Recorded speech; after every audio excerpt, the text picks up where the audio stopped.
All right, well, welcome everybody to the ReadLink Pennsylvania. We're so excited to have you with us here this evening. My name is Dr. Pam Kastner. I have the honor of serving as the Reading League Pennsylvania's president, and joining tonight also is Dawn Brookhart. She can give you a little wave there. She is our vice president. Also, board members Dr. Megan Gierker are here, and Jody Jackson. So we want to thank our board for being here, and you as well. We are so honored this evening to have an excellent and dear and brilliant friend joining us to talk about a very important topic, morphology, this evening. And Dawn Brookhart is going to introduce her to get us started. Thank you, Pam, and welcome everyone. Good evening. We are delighted tonight to really bring an expert to everyone across not only Pennsylvania, but hopefully we have a lot of different colleagues joining us across the nation. We have Dr. Julie Klingerman with us this evening, who has spent the last 36 years in public education. She is a national literacy consultant and really focuses on high quality teacher training. Most importantly, she really represents what it takes to translate that research into evidence-based practice in our classrooms. And that's the challenging part. We know the boots on the ground, the hand-holding, the thought partnership. That's what we really value with Julie. She is also an adjunct instructor of literacy for graduate students at Liberty University and Wilson College. And I also have had the pleasure of working with her in public education, where she really transformed and really led a paradigm shift in her public school system to really move people into the science of reading. So it is with great pleasure that Julie is joining us tonight, and Julie is going to be discussing DIY on morphology. I do want to give a shout out to all of our Reading League members and really highlight our mission, which is to advance awareness, understanding, and the use of scientific aligned reading instruction. And lastly, there's a little QR code for you that if you're interested in joining the Reading League Pennsylvania, we would love to have you join our tribe. And at this time, I'm going to stop sharing my screen, and I'm going to turn the evening over to Dr. Klingerman, who will really share with us what it takes in terms of teaching morphology with our students. Thanks, Dawn. Thanks, Pam. Thanks to everybody at the Reading League Pennsylvania for hosting tonight and allowing me this opportunity to share something near and dear to my heart, and that is morphology. So as the title indicates, do-it-yourself morphology. Morphology is as integral as it is to literacy proficiency. Doesn't get nearly the airtime as some of the other components that we think about in structured literacy and the science of reading. So I'm here tonight to kind of shine a light on the not only the value of adding a morphological awareness component to your current classroom, but really just some very practical ways of how to get that done. So a little bit of the research, a little bit of implementation, and hopefully you'll walk away at the end of the evening with an enlightened view of the value, the absolute significance that you can add to your classroom by integrating a morphology piece, as well as many ways to do so. So as we continue through our evening, or get our evening started, I'm going to go ahead and just talk through some of our learning intentions for this evening. So learning intention 1, and this is really kind of broken down into thirds. So for about the first 20 minutes or the first third of the evening, we're going to be talking about how increasing morphological awareness in your students can really contribute to all those layers of language, including word recognition, spelling, vocabulary, and overall comprehension. One thing, though, I want to make sure that we're very clear about here is we're talking here about explicit morphological awareness. So morphological awareness in terms of Morphological awareness is a kind of metacognition. So this level represents a deeper understanding of the structure and purpose of morphemes, and primarily what we are facilitating in students, starting with young students and certainly ramping up in older grades. We build this explicit awareness of morphemes, meaning and structure. We build that on just kind of that natural implicit morphological awareness that little kids come into preschool and kindergarten knowing. So implicit morphological awareness is the use of morphemes during spoken and written language without conscious attention given to those morphemes. This is the awareness demonstrated by very young children and is the foundation for building the more explicit morphological awareness, or that metacognitive awareness of the meanings of words, that will be the focus tonight.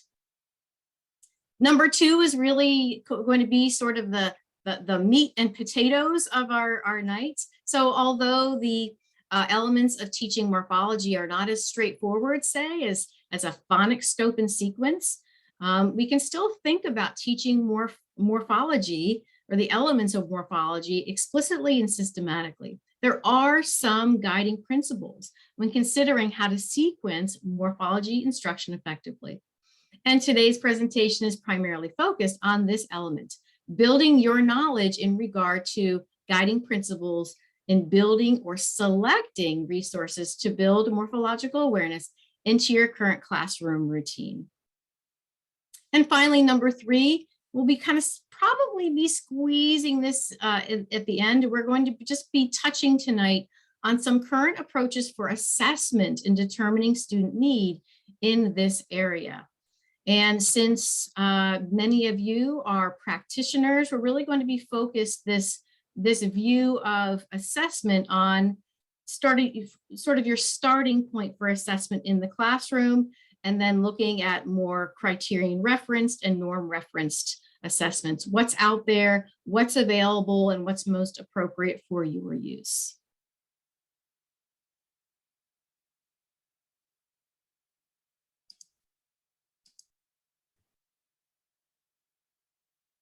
All right, so DIY, do-it-yourself morphology. Go ahead and gather your tools, a little analogy to say we're settled in, we're getting ready to build our own morphology program, or more, more specifically, to build your knowledge base in building morphologic MA into your classroom yourself, or choosing a program which to do so. I want to make you aware that just about everything we talk about, from research to implementation to activities, all of those things I have compiled into a handout packet.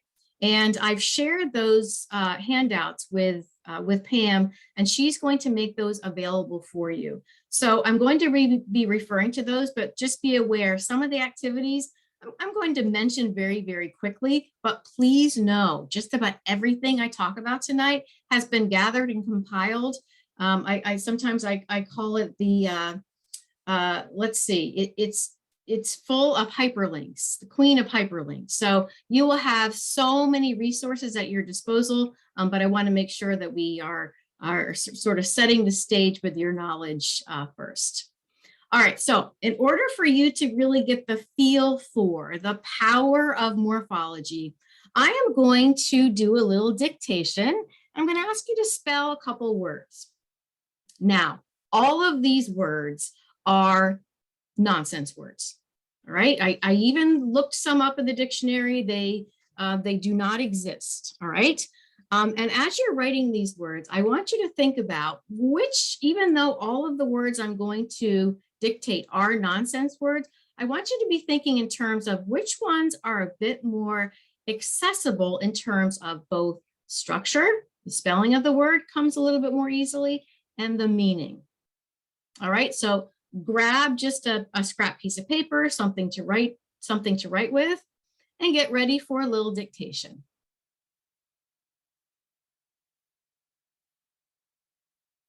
All right, word number 1. Word number 1 is Rescripture. It's a nonsense word. I can't use it in context, but I'll repeat it. Rescripture.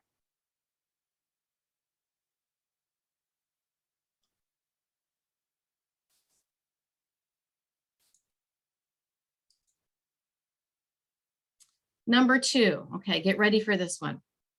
It's a nonsense word, so do your best.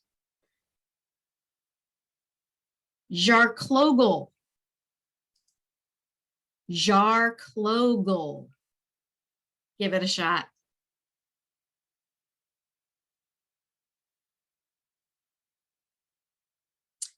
Number 3, it's a nonsense word. Unportment. Unportment.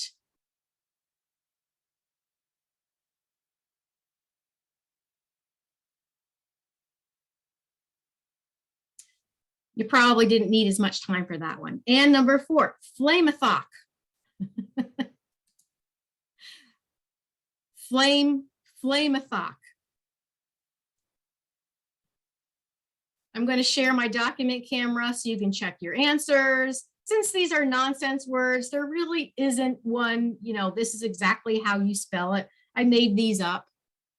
But go ahead and unmute. We've got a nice cozy group here tonight. Go ahead and unmute and just, kind of talk through which ones were a bit more accessible in terms of both spelling and meaning, and why was that?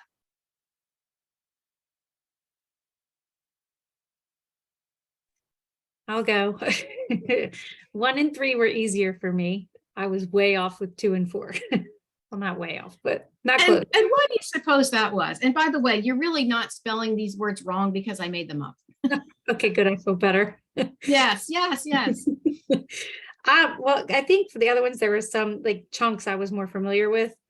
So, and I could break it up cleaner, I guess, than the other ones where I wasn't sure what letters were going to make the sounds in the other ones. Well done. Even though rescripture and unportment, these are not real words, there are real morphemes embedded in here.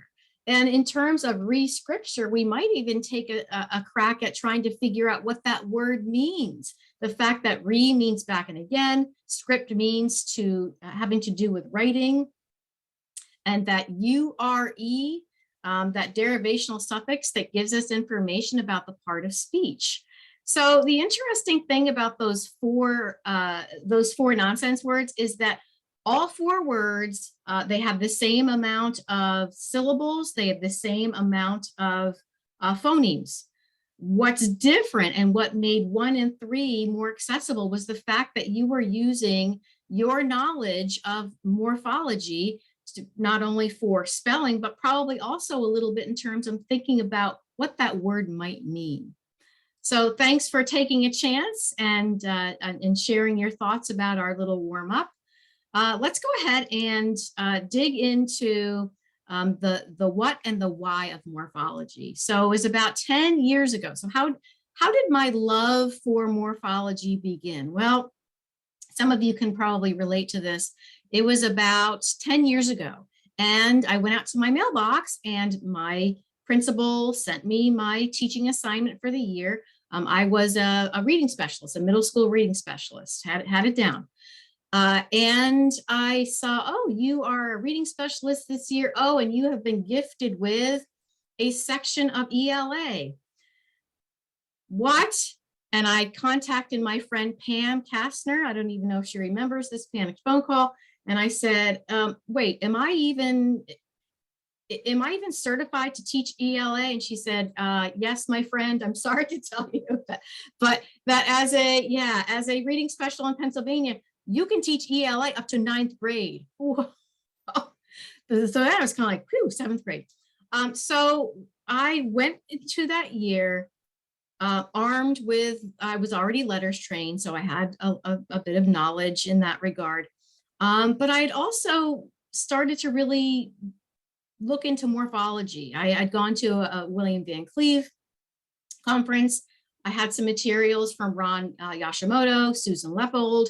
I had my trusty, I've got all my books here. I had my trusty module 10, And off I went. And although morphology wasn't the only thing that I used that year, I firsthand saw and felt the power of morphology in a quantifiable way, looking at my students' PSSA scores at the end of, and by the way, did I mention that I was gifted with the second, let's see, I hate to use this term, but second lowest group as far as prior years PSSAs. So I had all learning support kids. And through what I learned through being a letters trainer, and especially what I learned about advanced word study, including lots of morphology, those kids did an amazing job on PSSAs. But what I can tell you from a more anecdotal perspective is how their curiosity about words, their questions about words, stories about them going into their content classes and coming back and telling me how they recognized a root or a prefix or a suffix, and that helped them to unlock the meaning. So it was really from that year that my love of morphology really began. And I like nothing more than to share it with incredible educators like you who are taking an hour out of your busy schedules to spend this hour with me. So I'm going to make sure we make it worth your while. So I'm going to review some of the big ideas and convergent findings from morphology research and a couple of meta-analyses. All of these resources, all of these research documents that I'm referencing, you can find those on the reference page at the end of this presentation, and I also have those in the packet that I referenced before. Speech to print, my dog-eared copy, especially the morphology chapter. Go ahead and just take a few moments to read one of my favorite quotes from Louisa Moats from the morphology chapter.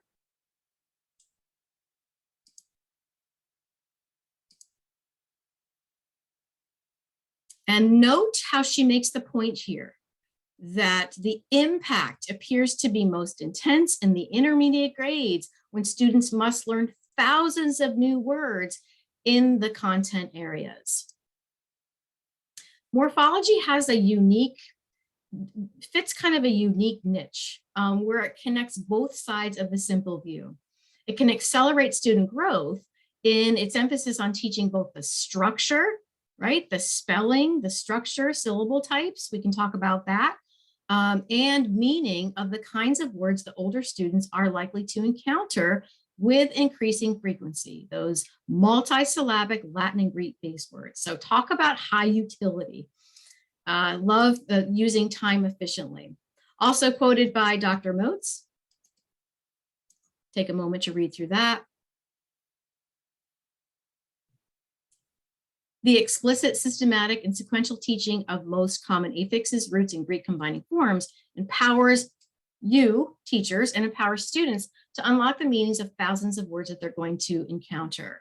Also, note how Dr. Moats kind of talks about a little bit here about vocabulary.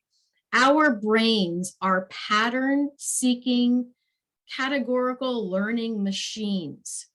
And we take advantage of that when we are teaching morphology in general, but when we teach word families, or when we teach, for example, the root struct, that can be really morphed, no pun intended, into so many other words that go back to that same meaning. So we're taking advantage here of the brain's natural propensity to be a pattern-seeking machine that categorizes words in similar semantic fields.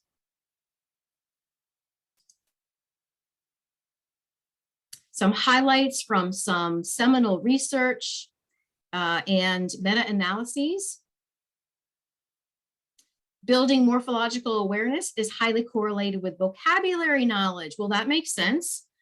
Teaching morphemes, well, a morpheme is those meaningful parts of words. We're teaching them word meanings, and that correlation becomes evident starting in about 4th or 5th grade. So those overall benefits in literacy. So the Bowers, Kirby, and Deacon meta-analysis, here are their 4 main findings, but I have a a component that we're really going to focus on here tonight in italics here. So the four main findings of the Bowers, Kirby, and Deacon meta-analysis.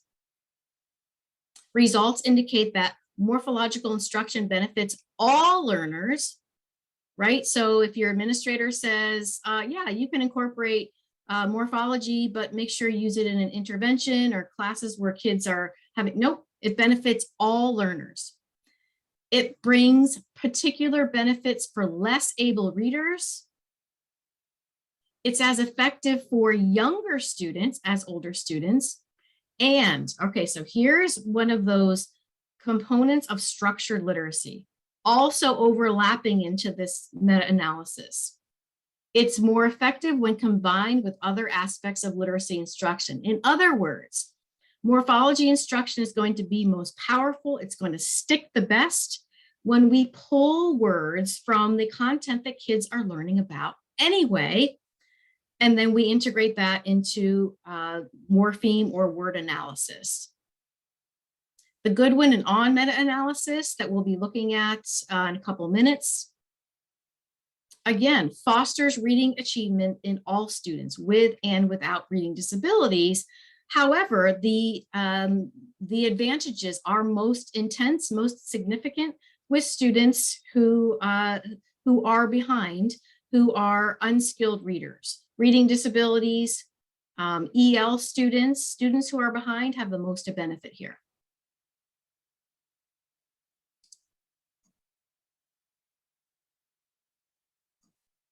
So the morphology of morph words, we're going to be sort of weaving in here what we teach in terms of morphology within some of these shared definitions.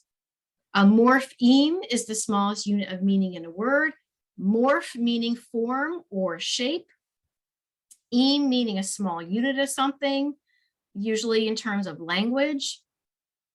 Morphemics is the study and description of language in terms of morphemes. Look what happened here.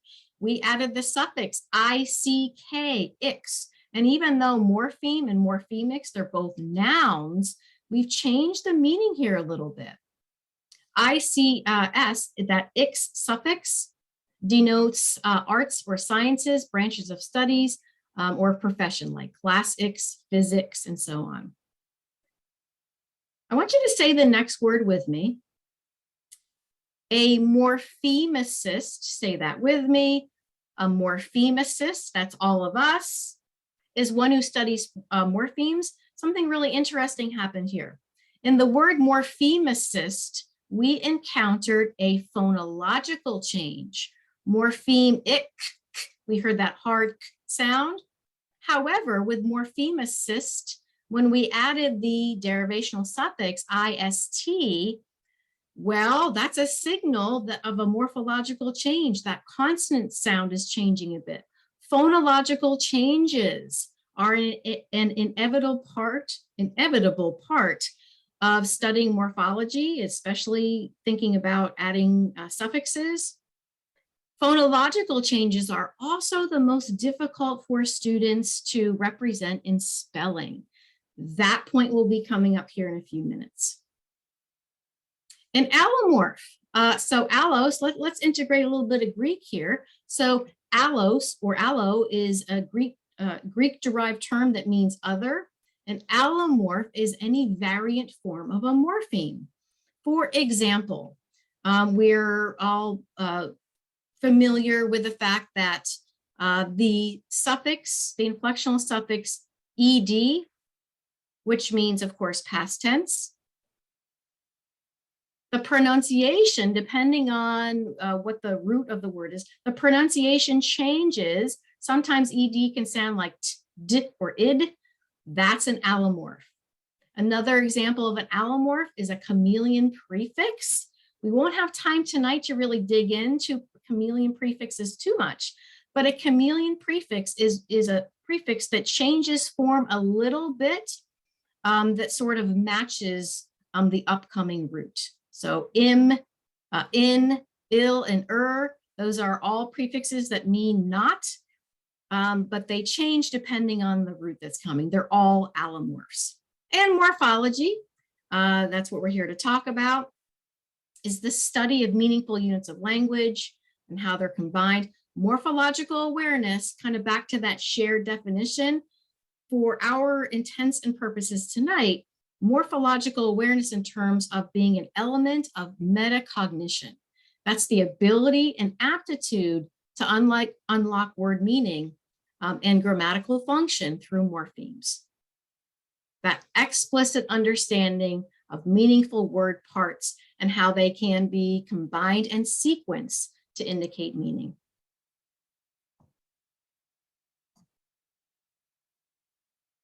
As if you need any more convincing, here's a term some of you may be familiar with. First of all, did you know that approximately 75% of compounded and affixed words can be deciphered by looking at their parts through morphology? That's another really powerful statistic to think about in terms of the value of adding morphology instruction. English is morphophonemic. Say that with me. Morphophonemic.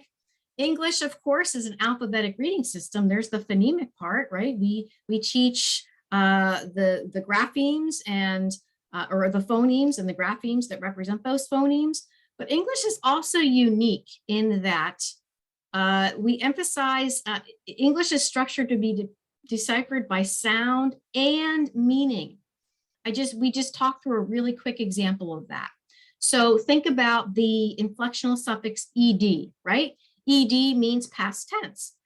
The spelling stays consistent, the meaning stays consistent. However, in many cases, these are Louisa Motz's words again, meaning trumps sound. That sound of ed changes at the end of words depending on the end of the root that it's attached to. So English is morphophonemic. We spell by both sound and meaning. So those of us teaching English orthography, we might as well take advantage of that fact. How about this? Teaching morphology facilitates orthographic mapping. Orthographic mapping is that process by which our brain connects sound, symbol, and meaning for instant retrieval.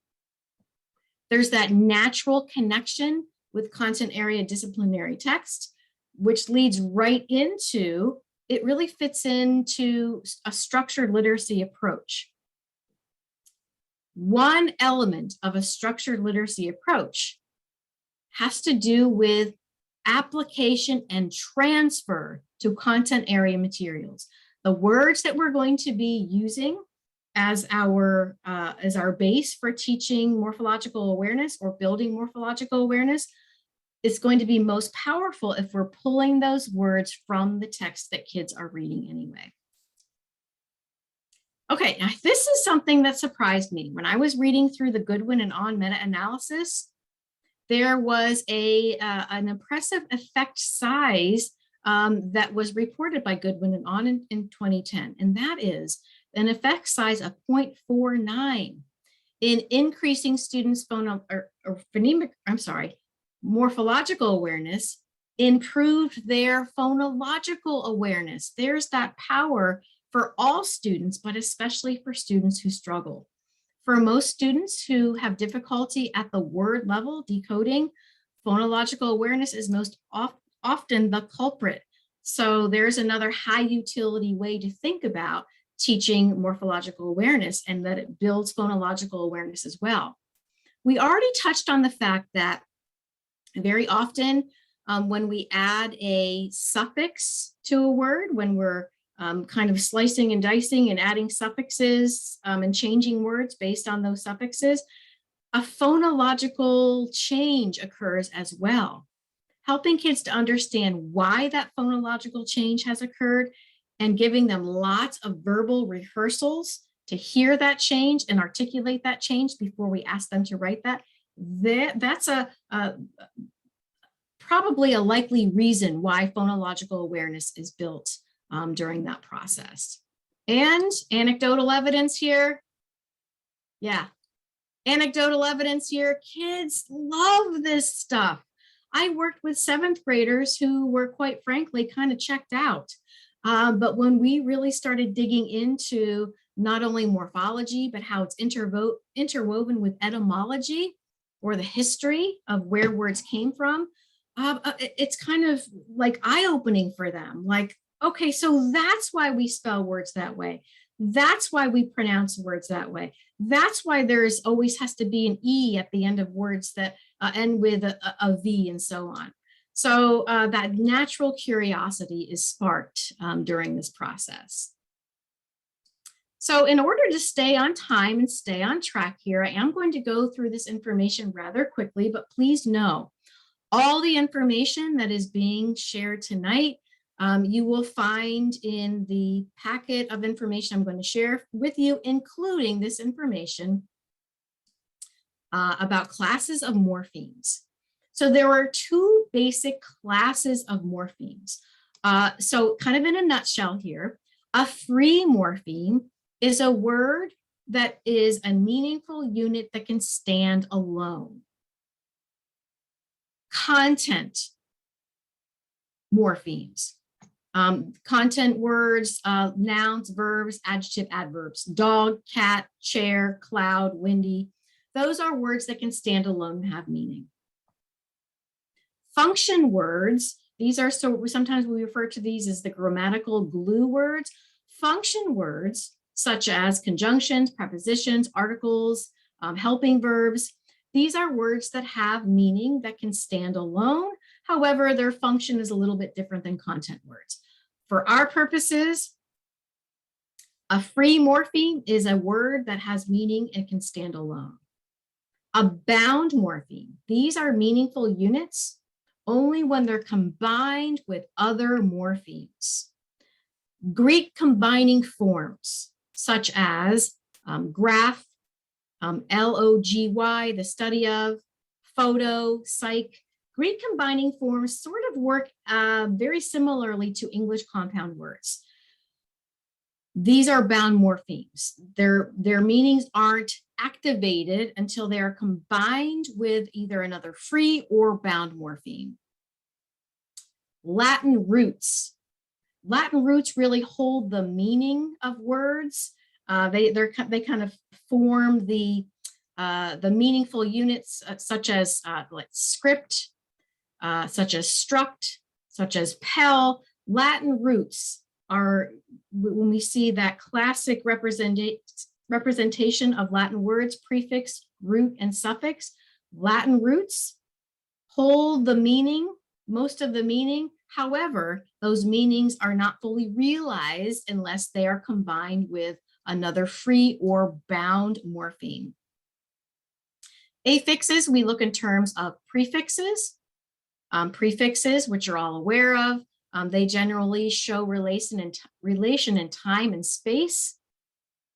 They negate and reverse root or the roots, or they may intensify the root. Suffixes. Okay, so now we're branching into two kinds of suffixes, and this is really going to be important for our upcoming conversation. Inflectional suffixes do not change a word's part of speech. All right, inflectional suffixes, they come from our oldest layer of language. Inflectional suffixes come from our oldest layer of language, 1,500 years old, Anglo-Saxon Old English. And primarily the way we distinguish inflectional suffixes is these are suffixes that do not change a word's part of speech. They're much lower in number than derivational suffixes, which you probably already inferred. Derivational suffixes do change a word's part of speech. The derivational suffixes are morphosyntactic. That sounds like a good word that have you, we can do verbal rehearsals ourselves. Derivational suffixes are morphosyntactic, say that with me, morphosyntactic, and that means that syntax, oh, I love this. I just pulled this out of, let's see, Unlocking Literacy, I believe. I just pulled this out today. Syntax is encoded in the suffixes, meaning we can pull a lot of information about a word's grammatical role by looking at those derivational suffixes.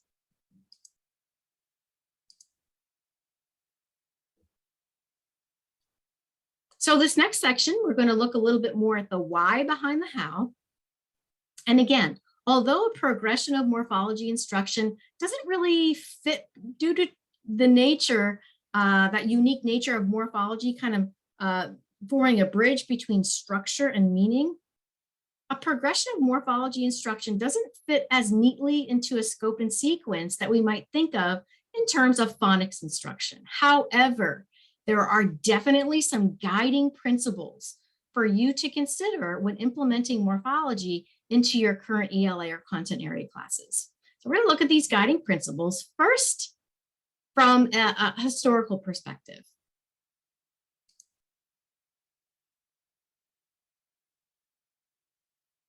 The progression as far as teaching morphology, is going to start here. We're going to build on that implicit understanding of morphological awareness that kids come into kindergarten knowing, building on students' oral language. Students come to us already using inflectional suffixes in oral language, kind of implicitly, as they're learning oral language in those forms. That becomes evident when we hear kids use a word, they kind of overgeneralize rules. Instead of saying men, mans, instead of saying kept, that suppletive form, they'll say keeped. So they're showing us that they're learning these patterns of inflectional suffixes with common base words. There's our starting point. Kindergarten, first grade, we're going to build on that implicit knowledge. First grade, second grade, definitely third grade. This is where we're going to start kind of moving from capitalizing on kids' implicit knowledge of morphology and move into more explicit knowledge, that meta-analysis of learning Latin-based roots and affixes. These are those words that are built with prefixes, roots, and suffixes. Those delicious, sorry to use that weird term, I can't help myself, that delicious construction, those tier 2 academic words, affixes, and roots. These are the words that kids are going to be encountering with increasing frequency in 3rd, 4th, 5th grade. 6th, 7th, 8th grade, middle school, high school, it would be appropriate to continue and build on that progression by teaching Greek combining forms. We talked a little bit about Greek combining forms earlier. These are meaningful units more frequently found in content area texts relating to science and math. How does this align with a historical perspective? All right, so you're going to have to forgive me for not a great representation here. I'm just going to pop over to my document camera really quickly. I'm not sure how well you can see that. I'm going to stop sharing. Here, what you see, there you go. What you see here is the layers of English language according to when each layer sort of found its way into English orthography. Anglo-Saxon layer, really common high frequency words. This layer about 1500 years ago. This is our starting point, right? Implicit knowledge of morphology. We're going to start using that as our starting point to teach kids about base words, suffixes, compound words. That Latin base, this entered English orthography about 900 years ago. That progression of prefixes, roots, and suffixes that kids are going to see most frequently in their texts. And that Greek layer, which was the most recent addition, if you will, to English orthography. These are the specialized terms that kids are most likely going to be encountering in middle and high school. Interestingly, okay, I'm going to go back and share my screen here. Interestingly, I had to sort of turn the historical progression upside down here a little bit. So we have Anglo-Saxon, Latin, French, and Greek, that's the progression that we're looking at here. Interestingly, Anglo-Saxon only makes up about 26 to 30% of all English words. Greek makes up about 11%. However, that number can jump to 70% or more in those content area texts.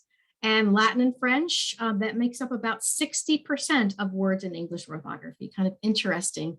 The Anglo-Saxon Old English do not make up the majority of words in English orthography. So a couple more principles, and then we'll really be digging into implementation and how you can take this information and utilize this in your classroom. So principles of instruction, and I gathered a lot of this from Dr. Moat's information, a lot from Ken Oppel as well. 3 principles to consider in building or considering perhaps even purchasing a commercially available MA morphological awareness program: transparency, frequency, and complexity. Take a moment to read just kind of a brief overview of each, and we'll spend a little bit of time talking about each.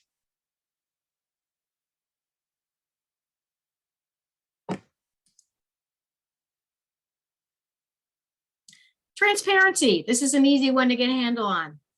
These are morphemes that are more transparent, both in meaning and spelling. A rule of thumb I kind of made up: if I can act it out, it's a transparent meaning, right? But we're also thinking about transparency in terms of consistent spellings as well.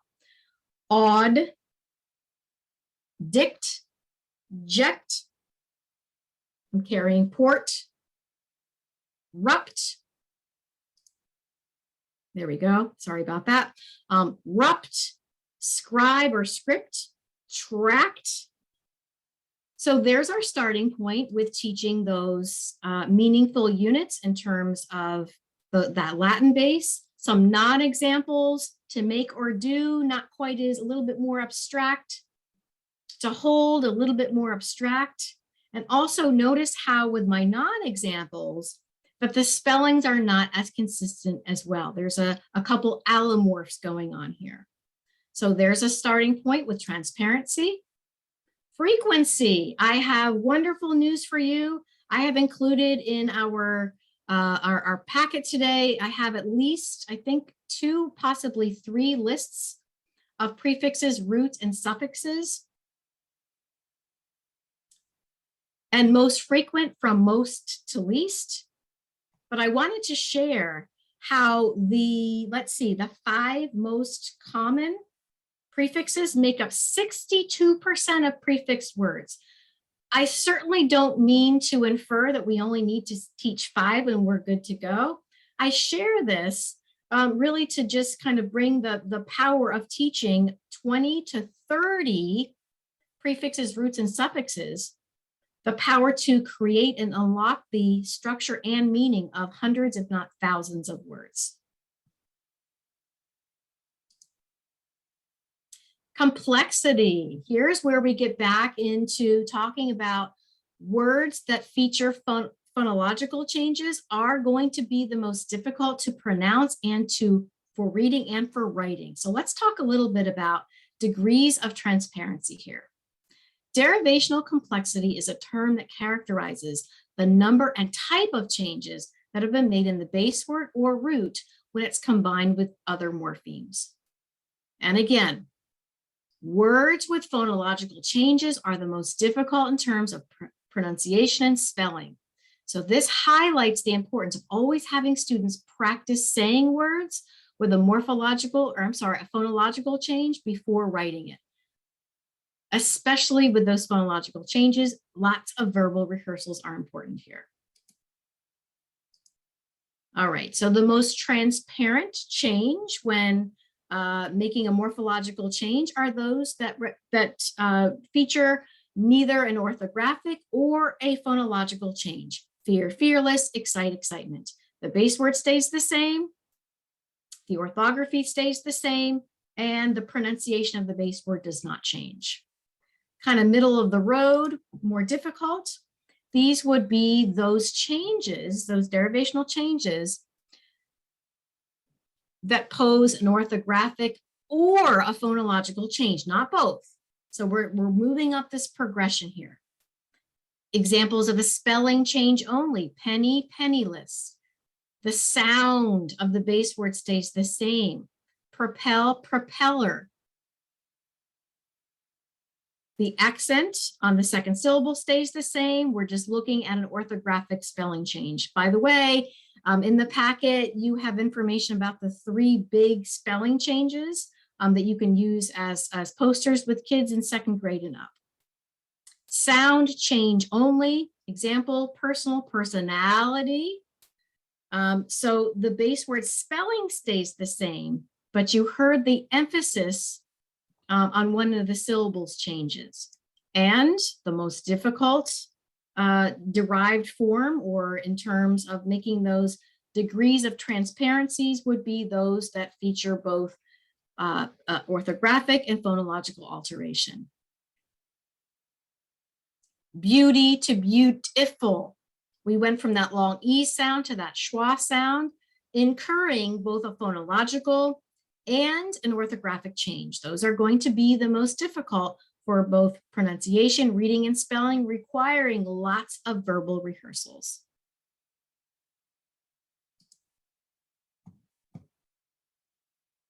All right, great. The good news just continues.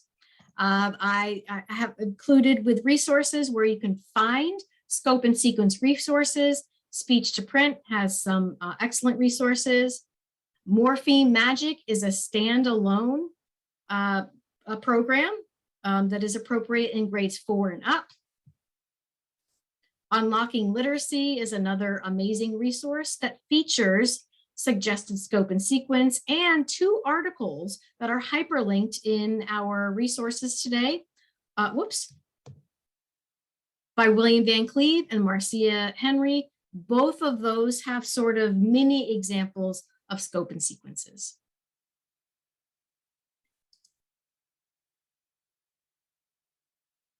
So let's take a look at what this can look like in your classroom. Ah, thank you, Pam. Still need to get that one. You're welcome. It just came out. Some big ideas before I go ahead and share some classroom implementation activities. Once again, a lot of this is just kind of weaving through some things we've already talked about.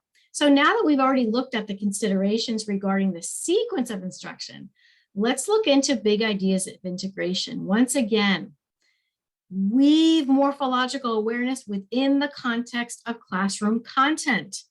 This could be a really powerful way to spend 2 to 3 minutes at the beginning of your ELA or your content area class where you're doing word analysis of words that kids are going to be encountering in texts that they'll be reading anyway. The Goodwin and On meta-analysis, one of the only resources I could find that really nailed down just how many hours per day. About 20 hours seem to be sort of the most effective time element in terms of teaching morphological awareness. And that really works out to about 5 to 10 minutes per day.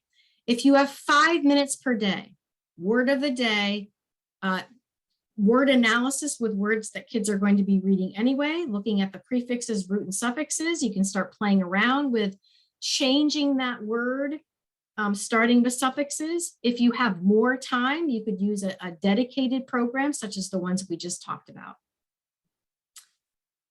Consider starting by teaching a handful of suffixes first. Remember, kids are already using inflectional suffixes in oral language. There's our starting point. And as mentioned earlier, derivational suffixes. Remember, those are the ones that have the power to change the part of speech. That beautiful phrase, syntax is encoded into suffixes. They drive the part of speech.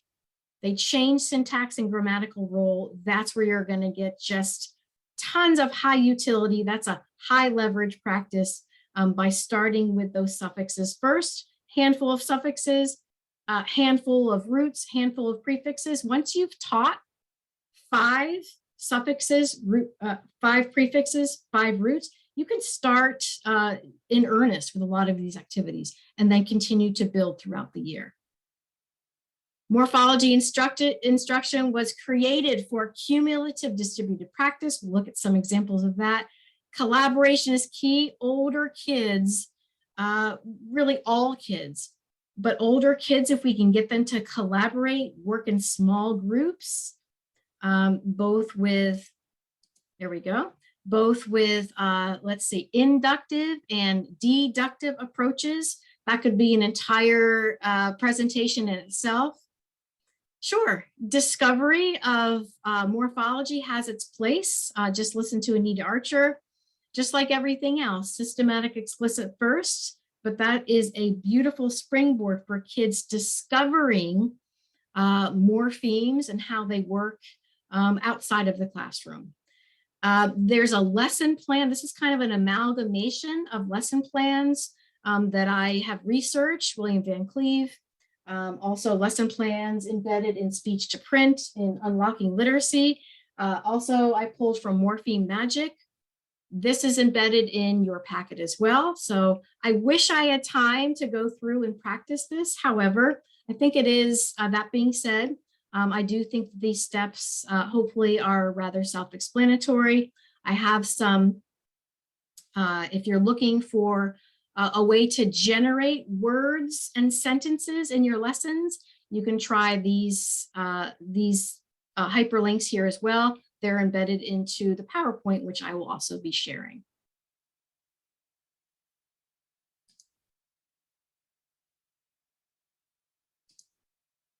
Frequent distributed practice. Keep coming back and revisiting those morphemes that you've explicitly taught. I've shared in the packet some templates that you can use tomorrow to start creating notebooks with your kids. Fluency drills can be created by just using a Word document, inserting a grid, and just putting in either prefixes, suffixes, roots, depending on what you want to build fluency with. Word sums, these are included in your, all of these activities are included in the packets. I'm going to go through these really, really quickly. Morpheme matrices. I always hear William Van Cleve saying in my head, with matrices, let the kids use the words and build the matrices themselves. So they're building matrices out of words that they've already read and analyzed, instead of the other way around. Morpheme hunt, have kids go out into their classrooms with an index card and come back, give them a point or give them a small prize every time they can document where they have found a prefix, a root, a combining form, a suffix in one of their content classes. Bingo is a nice way to review. Morpheme walls, I have a snippet. I don't think we'll have time to show it. However, I do have William Van Cleve's presentation on morphology, and there's a snippet on morpheme walls included in that video snip.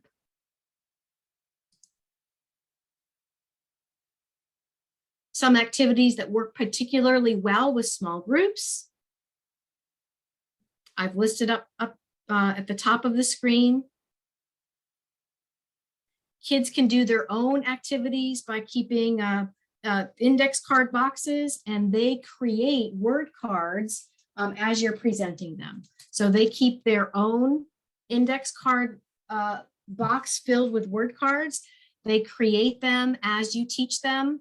Also included in the resources, there is a video for how to create free flashcards in Word, PowerPoint, or in Quizlet. All right, I think that we are just about coming to the end of our time together. I do want to just make a really quick reference here to assessment. There are no commercially available standardized assessments. However, there is one, I think that's going to be released very soon by Ken Oppel et al. There's a beautiful example of a criterion referenced informal diagnostic that you can find in Acadian CFAL. But for your purposes, in order to get kind of a quick idea of how kids are doing with morphological awareness for kids that you may have a concern with language comprehension, you're going to do what you always do. You're going to kind of observe and provide feedback and kind of watch what they're doing as they're going through those activities mentioned earlier. Analysis of spelling errors, the word finished and the word screened. We can tell by looking at that student's spelling that he or she is not aware of the spelling or that inflectional suffix ed here, or with screened ed. So looking at kids' spelling, looking at their performance as they are working through the activities that we spent just a little bit of time sharing, that can be sort of your starting point. For students for whom you have concerns about language comprehension in general, morphology specifically, there are some good criterion referenced assessments. CFAL has a beautiful example. They have there are three subtests, only take a few minutes each. And if those concerns continue, then your educational psychologist, your somebody in your school district that may have access to standardized assessments may need to take that to that next step. Here's a snippet of favorite morphology resources. I am going to share my PowerPoint. These are all hyperlinked, but this is just a tiny representation of your housewarming gift. In your DIY, do-it-yourself morphology, I have provided a lot of tools that will help you either build your own morphological awareness component into your current classroom, or give you the tools to choose a program that best fits your needs in some of those principles or sequences of instruction that we talked about earlier. You can find the references also on my PowerPoint, and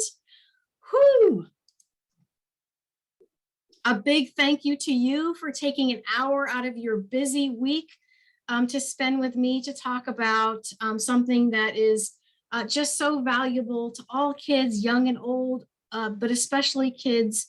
I have found it's really quite magical and powerful for older struggling readers. If I missed some questions, I am so apologetic. I was just, blinders on, dead set of getting through all my content. If you have a question that was not covered in our presentation tonight, you can see my email address at the bottom of your screen. It's just my name at gmail.com. So I cannot thank you enough for spending time with me. And if I can help you as you do it yourself and build morphology into your current classroom, it would be my honor to help you do so. I think we have a little bit of that was a tour follow-up. de force. Thank you so very, very much. My goodness. Your depth of knowledge and your enthusiasm for morphology just shine through everything. And the resource packet is chock full of resources to transfer the knowledge to practice. So thank you so much for that.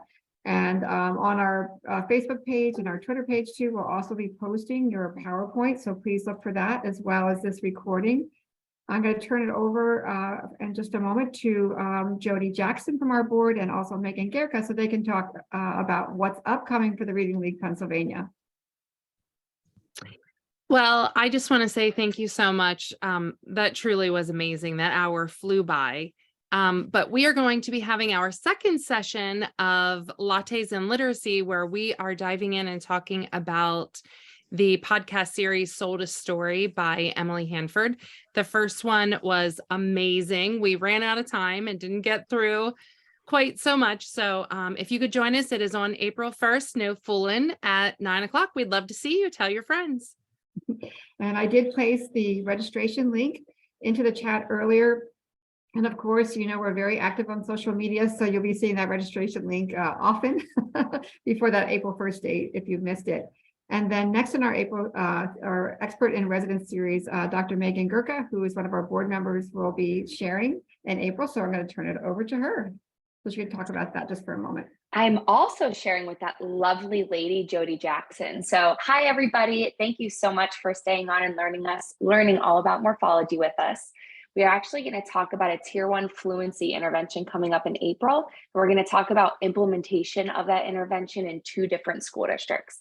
So we're really excited to talk you through that and kind of talk through that implementation process, because sometimes that's a huge barrier in getting this research to practice too.